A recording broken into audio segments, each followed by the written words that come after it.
Welcome to mastermind of GK. दोस्तों, एक बार फिर से आप लोग का स्वागत है मास्टर माइंड ऑफ जीके में।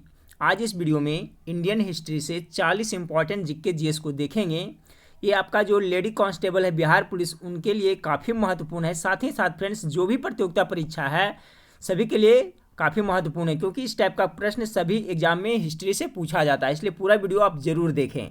तो चलिए फ्रेंड्स, फटाफट वीडियो शुरू करते हैं। वीडियो शुरू करने से पहले एक छोटी सी रिक्वेस्ट है, वीडियो को अभी तक लाइक नहीं किए हैं तो लाइक कर दिए, और चैनल पर पहली बार आए हैं तो चैनल को सब्सक्राइब कर बेल आइकन जरूर दबाएं।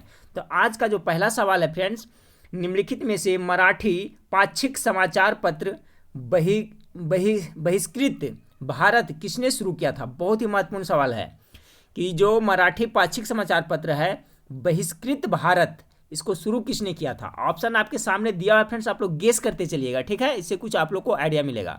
तो सवाल नंबर पहला का राइट आंसर क्या होगा, गेस करें। इसका जो राइट आंसर होगा फ्रेंड्स, ऑप्शन नंबर डी हो जाएगा, डॉक्टर BR अम्बेडकर, यानी डॉक्टर भीमराव अम्बेडकर। बहिष्कृत भारत किसने शुरू किया था, तो डॉक्टर भीमराव अम्बेडकर ने। चलिए सवाल नंबर 2 को देखते हैं। सवाल नंबर 2 है फ्रेंड्स कि उपन्यास नील दर्पण का अंग्रेजी में अनुवाद किसने किया था। देखिए, नील दर्पण के लेखक कौन थे फ्रेंड्स, तो दीनबंधु मित्र, ये भी याद रखिएगा। लेकिन सवाल यहाँ आपसे पूछा जा रहा है कि उपन्यास नील दर्पण का अंग्रेजी में अनुवाद किसने किया था। तो गेस करें इसका राइट आंसर क्या होगा। तो सवाल नंबर 2 का राइट आंसर हो जाएगा friends, option number B, Madhusudan Dutt. चलिए सवाल नंबर 3 को देखते हैं। सवाल नंबर 3 आपके सामने है फ्रेंड्स कि कब मुस्लिम लीग ने पाकिस्तान की मांग आधिकारिक तौर पर किया था। यानी मुस्लिम लीग ने पाकिस्तान का मांग आधिकारिक तौर पर कब किया था, बताएं फ्रेंड्स। इसका राइट आंसर क्या होगा। तो जो सवाल नंबर 3 है फ्रेंड्स, इसका राइट आंसर हो जाएगा ऑप्शन नंबर ए, मार्च 1940 ईस्वी में मुस्लिम लीग ने पाकिस्तान की मांग आधिकारिक तौर पर किया था। कब, तो मार्च 1940 ईस्वी में। चलिए सवाल नंबर 4 को देखें। सवाल नंबर 4 है कि आधुनिक भारत का निर्माता किसे कहा जाता है। देखिए, बहुत बार एग्जाम में रिपीट हुआ फ्रेंड्स, सिंपल सा प्रश्न है, गेस करें इसका राइट आंसर क्या होगा। आधुनिक भारत का निर्माता किसे कहा जाता है। इसका जो राइट आंसर हो जाएगा ऑप्शन नंबर सी, राजा राम मोहन राय को आधुनिक भारत का निर्माता कहा जाता है फ्रेंड्स। राजा राम मोहन राय जिन्होंने ब्रह्म समाज की स्थापना किए थे, कब, 1828 ईस्वी में। ये भी जरूर याद रखिएगा, राजा राम मोहन राय को ही आधुनिक भारत का निर्माता कहा जाता है। सवाल नंबर 4 का right answer option number C हो जाएगा, राजा राम मोहन राय। सवाल नंबर 5 को देखें। सवाल नंबर 5 है कि निम्न में से किनके द्वारा सरस्वती पत्रिका का संपादन किया जाता था। ये भी देखिए महत्वपूर्ण सवाल है कि सरस्वती पत्रिका का संपादन किसके द्वारा किया जाता था। ऑप्शन ए में हजारी प्रसाद द्विवेदी, बी में रामवृक्ष वेनपुरी, सी में महात्मा गांधी, और डी में है महावीर प्रसाद द्विवेदी। तो गेस करें इसका राइट आंसर क्या होगा। तो जो सवाल नंबर 5 है, इसका राइट आंसर होगा फ्रेंड्स, याद रखिएगा, महावीर प्रसाद द्विवेदी। सरस्वती पत्रिका का संपादन कौन करते थे, तो महावीर प्रसाद द्विवेदी। चलिए सवाल नंबर 6 को देखें। ये भी देखिए बहुत बार एग्जाम में रिपीट हुआ है सवाल फ्रेंड्स, गेस करिएगा इसका राइट आंसर क्या होगा कि 1857 की लड़ाई में निम्न में से किस वर्ग का समर्थन नहीं मिला था। जो 1857 की सिपाही विद्रोह हुई थी फ्रेंड्स, उसमें कौन सा वर्ग था जो उनका समर्थन नहीं मिला था। गेस करिए, ऑप्शन ए में कृषक वर्ग, बी में मुस्लिम वर्ग, सी में खेतीहर मजदूर, और डी में जमींदार वर्ग। तो किसका समर्थन नहीं मिला था फ्रेंड्स 1857 की लड़ाई में। तो इसका जो राइट आंसर हो जाएगा ऑप्शन नंबर डी हो जाएगा, ठीक है, जमींदार का वर्ग, ठीक है, जमींदार वर्ग के लोग का समर्थन नहीं मिला था। तो ऑप्शन नंबर डी इसका बिल्कुल राइट आंसर हो जाएगा सवाल नंबर 6 का। चलिए सवाल नंबर 7 को देखिए। सवाल नंबर 7 आपका है कि किस बौद्ध संगीति के दौरान अभिधम पिटक की रचना की गई थी। महत्वपूर्ण सवाल है, गेस करिएगा कि किस बौद्ध संगीति के दौरान अभिधम पिटक की रचना की गई थी। ऑप्शन आपके सामने, गेस करें। तो सवाल नंबर जो 7 है फ्रेंड्स, इसका जो राइट आंसर हो जाएगा ऑप्शन नंबर सी, तृतीय बौद्ध संगीति। देखिए, तृतीय बौद्ध संगीति का आयोजन कहाँ हुआ था फ्रेंड्स, एक बार मैं आप लोग को रिवीजन करा देता हूँ, याद रखिएगा। पहला जो बौद्ध संगीति का आयोजन किया गया था राजगृह में, दूसरा है जो वैशाली में, और तीसरा था जो फ्रेंड्स आपका पाटलिपुत्र में, और चौथा हुआ था कश्मीर के कुंडलवन में। तो तृतीय बौद्ध संगीति का आयोजन कहाँ हुआ था, तो पाटलिपुत्र यानी पटना में हुआ था। तृतीय बौद्ध संगीति के दौरान ही अभिधम पिटक की रचना की गई थी। तो ऑप्शन नंबर सी इसका बिल्कुल राइट आंसर हो जाएगा। चलिए सवाल नंबर 8 को देखें कि बौद्ध धर्म एवं जैन धर्म में किस विषय पर अंतर है। बौद्ध धर्म एवं जैन धर्म में किस विषय पे अंतर है, गेस करें। कर्म पे, मोक्ष पे, आत्मा पे, पुनर्जन्म पे। तो देखिए, बौद्ध धर्म में आपका जो अंतर है फ्रेंड्स, ऑप्शन नंबर सी इसका बिल्कुल राइट आंसर हो जाएगा। आत्मा पे कर्म, मोक्ष और पुनर्जन्म में बौद्ध धर्म और जैन धर्म में समानता है, ठीक है फ्रेंड्स, लेकिन आत्मा पे दोनों में मतभेद है, ठीक है। तो ऑप्शन नंबर सी इसका बिल्कुल राइट आंसर हो जाएगा। बौद्ध धर्म एवं जैन धर्म में किस विषय पे अंतर है, तो आत्मा पे, ऑप्शन नंबर सी बिल्कुल राइट आंसर है। सवाल नंबर 9 को देखें।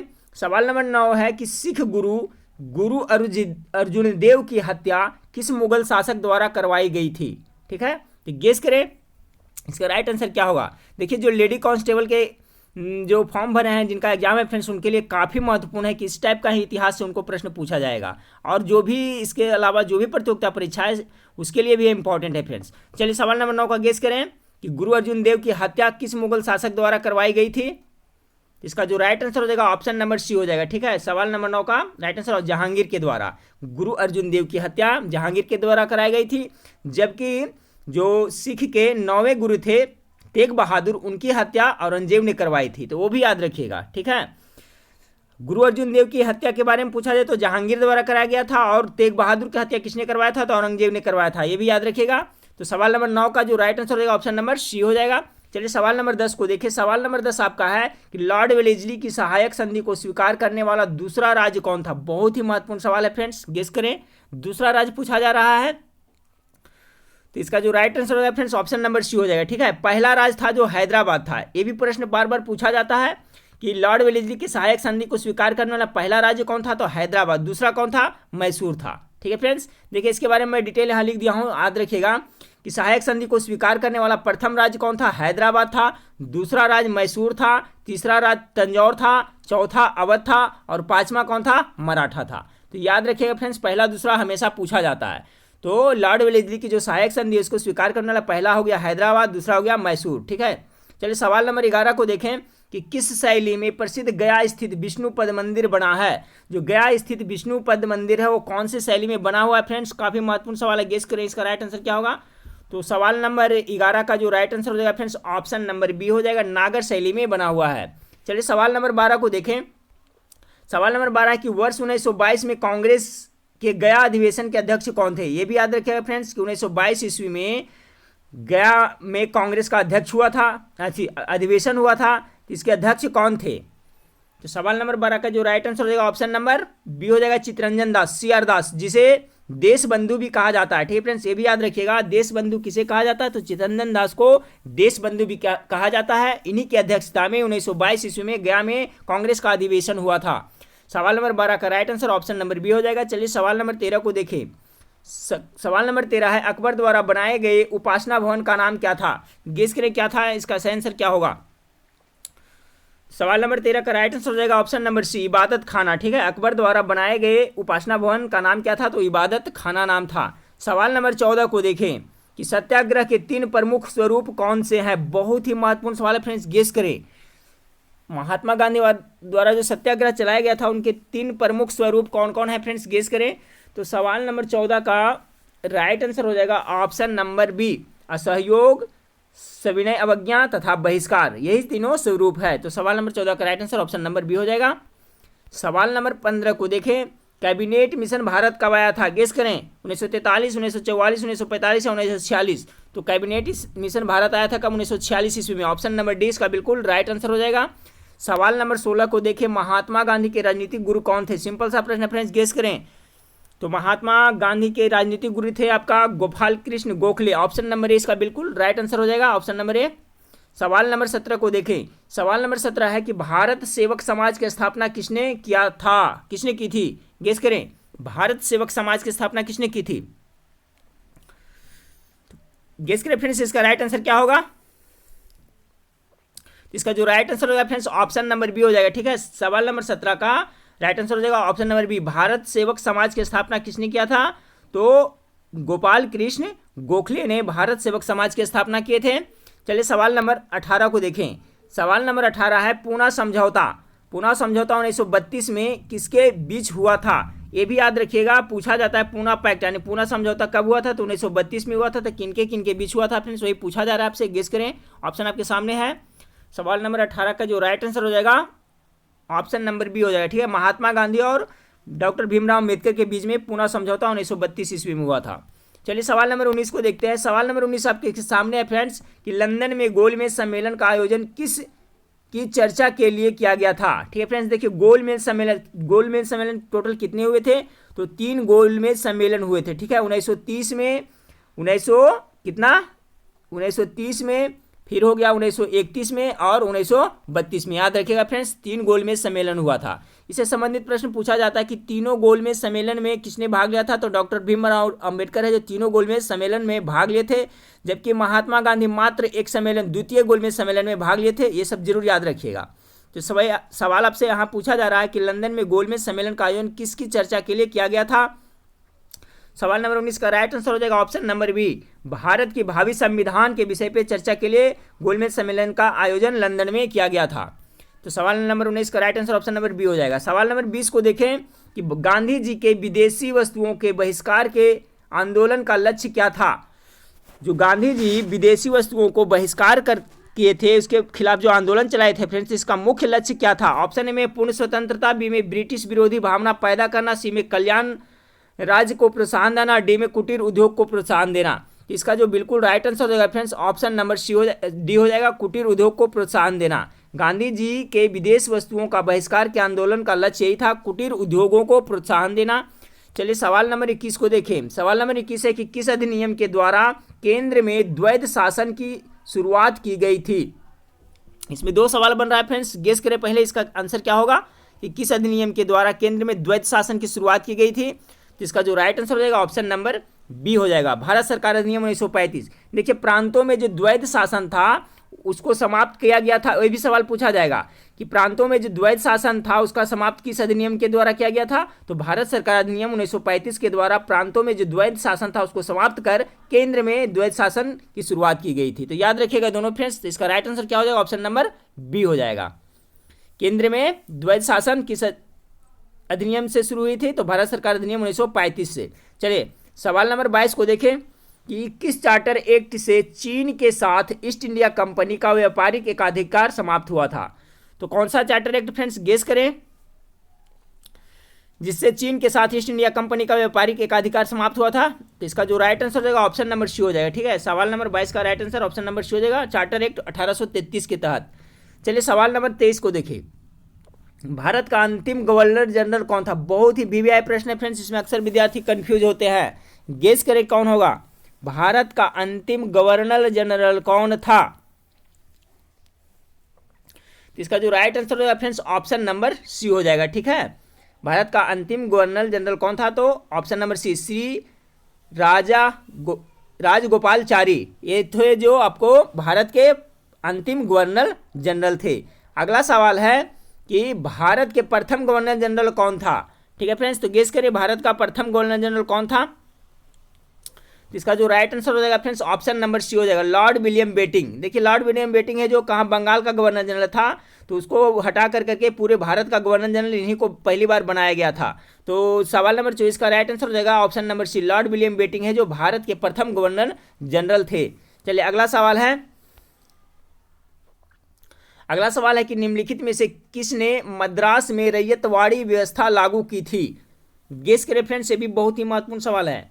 सवाल नंबर 25 का राइट आंसर हो जाएगा option number C, sir Thomas Munro ने मद्रास में रैयतवाड़ी व्यवस्था लागू की थी। किसने, सर थॉमस मुनरो ने मद्रास में रैयतवाड़ी व्यवस्था लागू की थी। सवाल नंबर 25 का right answer option number C हो जाएगा। चलिए सवाल नंबर 26 को देखते हैं। सवाल नंबर 26 है कि बंगाल के प्रथम गवर्नर जनरल कौन था। अभी हमने देखा फ्रेंड्स भारत के प्रथम गवर्नर जनरल कौन था, तो लॉर्ड विलियम बेटिंग था। लेकिन आपसे पूछा जाए कि बंगाल के प्रथम गवर्नर जनरल कौन था, तो गेस करें।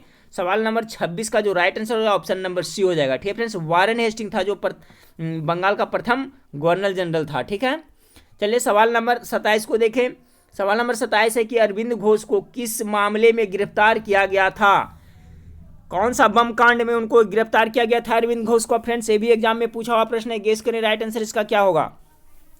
तो सवाल नंबर 27 का राइट आंसर हो जाएगा ऑप्शन नंबर ए, अलीपुर बम मामला में अरविंद घोष को गिरफ्तार किया गया था। चलिए सवाल नंबर 28 को देखें, भगत सिंह, राजगुरु और सुखदेव को फांसी पर कब चढ़ाया गया था। डेट के साथ बताया फ्रेंड्स, डेट के साथ एग्जाम में पूछा जा रहा है आजकल। तो सवाल नंबर 28 का जो राइट आंसर हो जाएगा फ्रेंड्स कब पड़ा था, तो ऑप्शन नंबर सी इसका बिल्कुल राइट आंसर है। 23 मार्च 1931 ईस्वी को भगत सिंह, राजगुरु और सुखदेव को फांसी दी गई थी। कब? 23 मार्च 1931 ईस्वी को। काफी महत्वपूर्ण सवाल है, याद रखिएगा इसे जरूर फ्रेंड्स। चलिए सवाल नंबर 29 को देखें कि नौजवान भारत सभा किसने स्थापित की थी? गेस करें, नौजवान भारत सभा की स्थापना किसने की थी? सवाल नंबर 29 का जो राइट आंसर हो जाएगा ऑप्शन नंबर सी, सरदार भगत सिंह ने की थी। किसने? सरदार भगत सिंह ने। चलिए सवाल नंबर 30 को देखते हैं। सवाल नंबर 30 है, सिपाही विद्रोह कब शुरू हुआ था? डेट के साथ बताना है फ्रेंड्स। 1857 ईस्वी में सभी जानते हैं कि प्रथम स्वतंत्रता संग्राम यानी सिपाही ने विद्रोह किए थे, सिपाही विद्रोह हुआ था, लेकिन एग्जैक्टली डेट बताना है। तो सवाल नंबर 30 का राइट आंसर हो जाएगा फ्रेंड्स ऑप्शन नंबर सी, 10 मई 1857 ईस्वी को सिपाही विद्रोह शुरू हुआ था। ठीक है, ऑप्शन नंबर सी इसका बिल्कुल राइट आंसर हो जाएगा। सवाल नंबर 31 को देखें कि भारत का नेपोलियन किसे कहा जाता है? ऑप्शन ए में चंद्रगुप्त मौर्य, बी में कनिष्क, सी में अशोक महान और डी में समुद्रगुप्त। किसे कहा जाता है? गेस करें। राइट आंसर हो जाएगा ऑप्शन नंबर डी, समुद्रगुप्त को भारत का नेपोलियन कहा जाता है।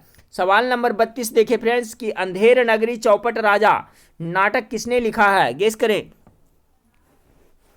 अंधेर नगरी चौपट राजा नाटक किसने लिखा है? ऑप्शन नंबर सी इसका बिल्कुल राइट आंसर हो जाएगा, भारतेंदु हरिश्चंद्र ने। चलिए सवाल नंबर 33 को देखें। पहली बार किसी के सती होने का प्रमाण कहां से प्राप्त होता है? गेस करें फ्रेंड्स, बहुत ही इंपॉर्टेंट प्रश्न है। सवाल एक बार फिर से सुने, आंसर इसका राइट क्या होगा बताएं। पहली बार किसी के सती होने का प्रमाण कहां से प्राप्त होता है? सवाल नंबर 33 का राइट आंसर हो जाएगा ऑप्शन नंबर ए, एरन अभिलेख। ठीक है, भानुगुप्त का जो एरन अभिलेख है इसी से पहली बार सती होने का प्रमाण मिलता है। तो ऑप्शन नंबर ए इसका बिल्कुल राइट आंसर हो जाएगा, एरन अभिलेख। काफी महत्वपूर्ण सवाल है। चलिए सवाल नंबर 34 को देखें कि निम्न में से किसने महात्मा गांधी के असहयोग आंदोलन के प्रस्ताव का विरोध किया था? किसने किया था विरोध फ्रेंड्स? ऑप्शन ए में मोहम्मद अली जिन्ना, बी में बिपिन चंद्र पाल, सी में एनी बेसेंट, डी में उपयुक्त सभी ने। तो गेस करें इसका राइट आंसर क्या होगा? किसने विरोध किया था? राइट आंसर हो गया फ्रेंड्स ऑप्शन नंबर डी, उपयुक्त सभी ने, यानी मोहम्मद अली जिन्ना, बिपिन चंद्र पाल और एनी बेसेंट सभी ने महात्मा गांधी के असहयोग आंदोलन के प्रस्ताव का विरोध किया था। ऑप्शन नंबर डी इसका बिल्कुल राइट आंसर हो जाएगा। चलिए सवाल नंबर 35 को देखें कि राजा राम मोहन राय ने ब्रह्म समाज की स्थापना कब की थी? अभी मैंने बताया था फ्रेंड्स कि ब्रह्म समाज की स्थापना राजा राम मोहन राय ने किए थे। तो ये कब किए थे, डेट बताना है फ्रेंड्स। इसका राइट आंसर हो जाएगा ऑप्शन नंबर बी, 1828 ईस्वी में राजा राम मोहन राय ने ब्रह्म समाज की स्थापना किए थे। चलिए सवाल नंबर 36 को देखें कि जैन साहित्य को क्या कहा जाता है? एग्जाम में बहुत बार रिपीट हुआ है प्रश्न, गेस करें। जैन साहित्य को क्या कहा जाता है फ्रेंड्स? ऑप्शन नंबर सी इसका बिल्कुल राइट आंसर है, आगम। आगम है जो जैनों का साहित्य है। ठीक है फ्रेंड्स, जातक है जो बौद्ध धर्म से संबंधित है, जबकि आगम है जो जैन धर्म से।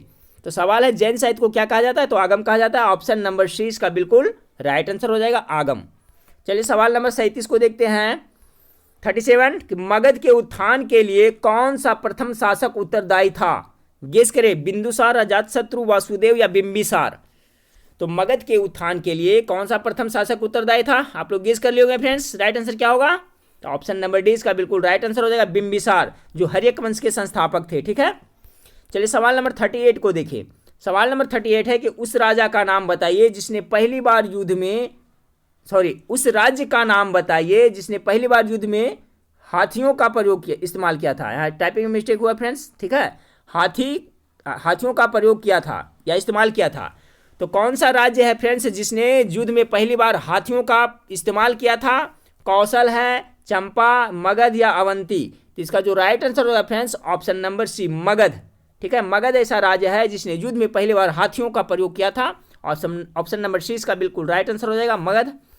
चलिए सवाल नंबर 39 को देखें कि देवानाम प्रिय के नाम से कौन विख्यात था?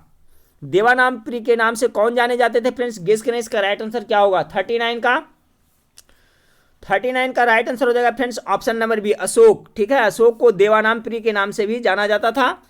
चलिए सवाल नंबर 40 को देखते हैं फ्रेंड्स। इस वीडियो का लास्ट सवाल है कि चंद्रगुप्त मौर्य का प्रसिद्ध गुरु चाणक्य निम्नलिखित में से किस विद्या केंद्र से संबंधित था? तो किस विद्या केंद्र से संबंधित है फ्रेंड्स? तक्षशिला से, कि नालंदा से, कि विक्रमशिला से, कि वैशाली से? तो देखिए चंद्रगुप्त मौर्य तक्षशिला से संबंधित है। ठीक है फ्रेंड्स, इसका राइट आंसर हो जाएगा ऑप्शन नंबर ए। ठीक है, कि चंद्रगुप्त मौर्य का प्रसिद्ध गुरु चाणक्य निम्नलिखित में से किस विद्या केंद्र से संबंधित था? तो तक्षशिला विद्या केंद्र से संबंधित था। ठीक है फ्रेंड्स, तो देखिए 40 महत्वपूर्ण सवाल था, इतिहास से था फ्रेंड्स। इसी तरह से मैं आपको कंटिन्यू फ्रेंड्स प्रैक्टिस सेट भी प्रोवाइड करता रहूंगा, और खास करके फ्रेंड्स जो लेडी कांस्टेबल के लिए भरे हैं उनके लिए तो काफी महत्वपूर्ण ये सवाल था, इसी टाइप का उनको प्रश्न पूछा जाएगा। ठीक है, तो नेक्स्ट वीडियो में फिर मिलते हैं। देखने के लिए थैंक यू, धन्यवाद।